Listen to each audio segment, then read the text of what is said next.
So I'm just going to cut off the other one, but I'll read it to anyone who wants to read it later.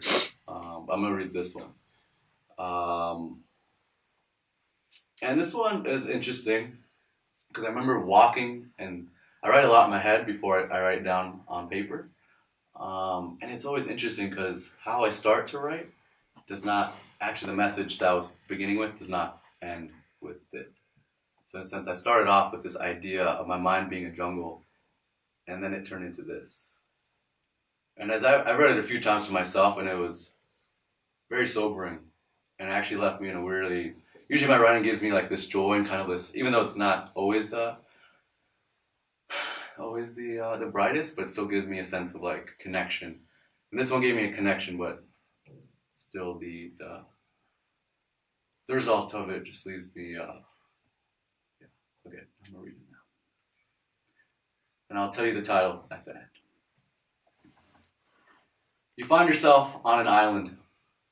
You do not know how you washed up on the shores of that island, but you did. As you begin to regain consciousness, you realize you have two choices. You either swim back into the ocean, not knowing when you'll find land again, or walk into the jungle, not knowing what lurks within.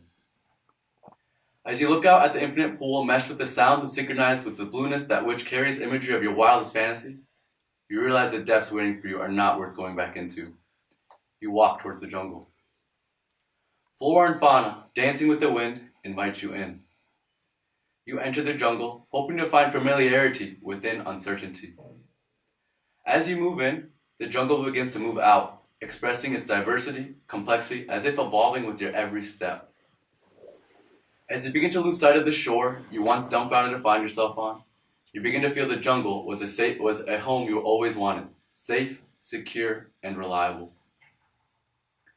As years pass and you allow yourself to live within the leaves, branches, trees, and more, a thought stalking you within your own mind finally decides to catch its prey and feast, knowing it's been waiting to eat for quite some time.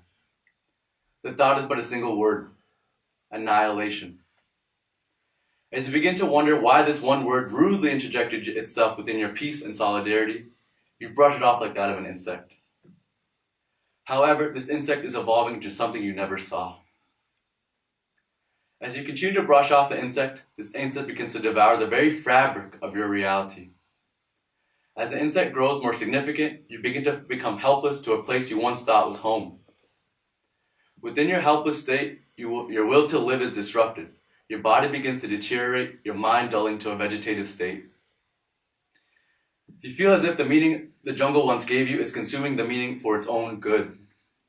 The insect you once brushed off is now a monster, with no way for you to escape. You hear louder now: annihilation. Feeling vulnerable and scared, you question the thought terrorizing you. You ask it vehemently, "What do you want from me?" The reply back, ominous and posed: "You." As you lay in your confusion, the thought seemingly gets louder with its now screeching tone. The monster is engulfing everything you are, with no end in sight. Without regard to your current condition, your mind destructively repeats, "Annihilation! Annihilation! Annihilation!" As the screech becomes paralyzing, you have lost all belief and faith to live. Within your last breaths, the last beats of your fighting heart, the last atom shifting to form the final bits of energy, an epiphany comes, as if to conject this thought of annihilation. However, the epiphany did not come to fight on your behalf, did not come to save you, did not come to rescue from your own demise. The epiphany came as if tired of the game that was being played within your mind. The epiphany, in its unnerved state, pulls the cover off the monster you once saw destroying you. As you watch to see who your tormentor is, you observe a child. As you drag yourself closer to the child, you're shocked to realize who the child really is. It's you. As the child begins to cry, you cry too. The child says to you that it only wanted your attention. The child didn't know how else to get it, and decided to try and scare you, but just made things worse. The child didn't know how to stop, and it felt by continuing the game, you would somehow listen. The child apologizes, hoping you won't be mad at them.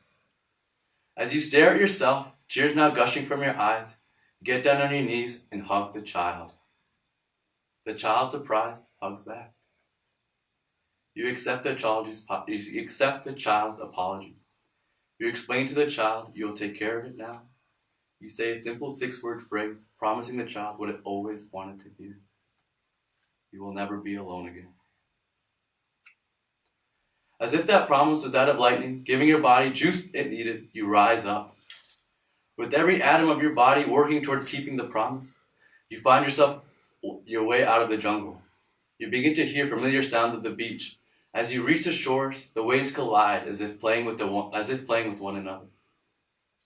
As you crawl into the ocean, the corals cover you, if entering into your mother's womb again. As you sink into the depths you once feared, your eyes are open. You see the fading of the light at the breach of the surface of the sea. As the light fades, you realize you don't need it anymore to see. You close your eyes, trusting the blackness you once hoped to find familiarity in. You find solace knowing this darkness can guide you into oblivion.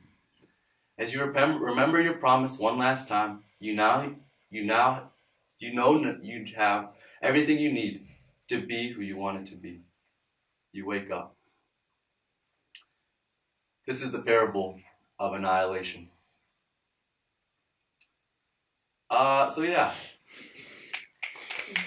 I think going back to what I was going to talk about today, I think, so one thing I was recognizing and maybe tying into Desmond's own speech is how our parents have, in a way, tried to carve us into something to be ready for the world ahead of us, without knowing the repercussions of how that would end up making us into who we are. And so in a sense, even tying into Gabby's point, you start to fight it, because your parents don't know everything that's going on in your life, and you don't know what's happening to you either. So you're trying to fit into one world, and you're trying to also create your own. And I think in trying to create your own, you tend to lose sight of your values, because the world you're trying to create is based on others' worlds. Whether your parents, this environment you're in, you're never really allowing yourself to form what you want. And so growing up for me, I was being in an environment that was primarily white dominated, and who I wanted to be was of that, of that essence, of that culture, because that's success. Where else am I supposed to follow? I don't have any other brown men in my life besides my father and my cousins, or not even them really showed me anything about being who you are. They were just following someone else's order. And that's been revealing to me in this last 2 years, because what I didn't see then in trying to assimilate to someone else's culture, I saw here during Peace Corps, where I was trying to assimilate myself again to the Swazi culture in a way to fit in. And I was trying to appropriate myself to the people's culture rather than the people themselves. And so when I saw myself doing this, I recognized, no, because the more I try and appropriate to the culture, I start blaming the people for their culture. I start looking at them as what's wrong with them because of what they follow within their own culture. And I recognize, no, I can't do that anymore.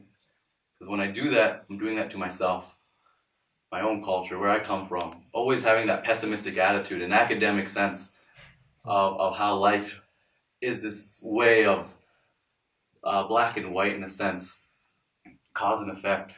But it's not. Because when you're human, life is grand and beautiful and carries the moments that we've all been sharing today. How there's so much gift in the garbage when we try and again make our own stories and recognize we have to be vulnerable with it. And so that's been powerful to me. And so in a sense, because I've been able to see the people I'm with as human and grow with them as humans and not just as within their culture, it's been eye-opening. And now I can see my parents as people and why they raised me the way they did. Because they came from a place in Sri Lanka where you had so much pride and energy for your culture. Similar to, I feel like this is why I can relate to black culture in a sense, because it carries that. You come from a place where you have to represent yourself because no one else is going to. And so seeing my parents understanding they had to give up their whole life to make it over because they were being discriminated against they were not going to find life, and it was only going down a path of darkness with war and hostility that was going to, who knows? But in that, they had to silence themselves. Because to come to a culture that wasn't made for you, what else can you do? You gotta go in and you gotta make a life and you gotta survive. So the only place that they can really call home is a box. That's what they had to put themselves in. A box to make sure they can survive and make sure we can survive. And in that sense of responsibility is investing in your kids so that way they can live on with your culture, with your heritage in mind. And so funny enough, as my parents always compared me to white kids in a sense, because who else was successful, right? That was the only person. Why aren't you like Josh? What about Casey? Like, what's wrong with that's like, Josh. you know where they come from? Like, you know Always the a Josh. backgrounds? It is true. It's I still always a Josh. remember. Like, Yeah. they would always tell me this one smart kid named Josh. I'm like, I'm like, you don't understand, blah, blah, blah. And they're like, no, like, blah. That's like, it was frustrating because that's what I had to try and be. And so in that regard, though, funny enough, I don't know my culture because in the sense of surviving, you're not going to teach your kids necessarily the values that come from that because this is the way it's headed. And you want them to make sure they can survive and then they can come back and learn everything.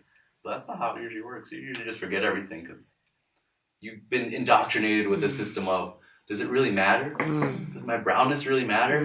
I'm going to be, I remember telling myself walking in college, like, I don't need to worry about that. Like, that's someone else's. They can take pride in that. I don't need pride. I don't need that.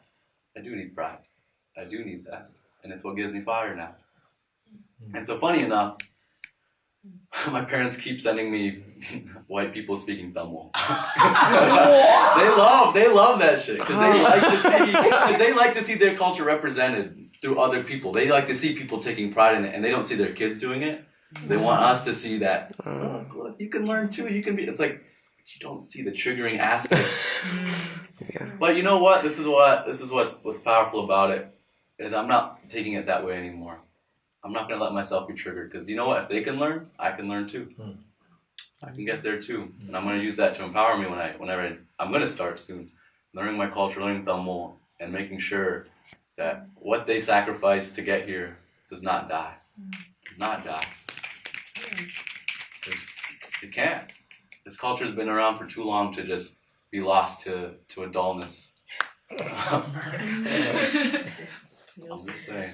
But anyway, that's the revelation of my parents' history that I need to keep moving forward. And again, defining Tamil for me. Defining it, how I want to represent it, and where I'm going to take it, and how I'm going to let it shine. Because whoever's going to tell me I'm not Tamil, come for me. Listen, come for me. We'll make sure you know I am. Anyway, thank you.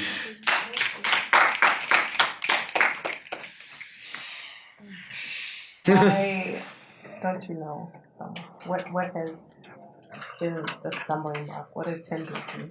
So I think in regards to that, when we moved to America, my parents, not that they didn't see the value in it, but they just felt like this is where we need to be. I don't know. They don't, to be honest, I don't think they could really explain it to me. I just can only assume what they made their choices in. Because they are very prideful people in their Tamil culture. They love it. They want it to be shown. They want it to be seen by everyone. But for whatever reason, it's almost like, I don't want to call it shame, but they keep it within a certain insulated environment. Almost like they don't want others to look at them as if they're not human in a sense. And I think that happens too often. When people start to say, oh, what are you wearing? What is that? What is this about? And there's obviously jokes and things like that come along. I don't know, I'm not sure. And I know my father's told me he's been discriminated against and things like that. So that's part of that culture and community where we don't have the language to talk about ourselves viscerally. We can maybe assume and someone else can maybe talk about it for us. But us, ourselves, when you don't have the language, you keep a lot hidden inside.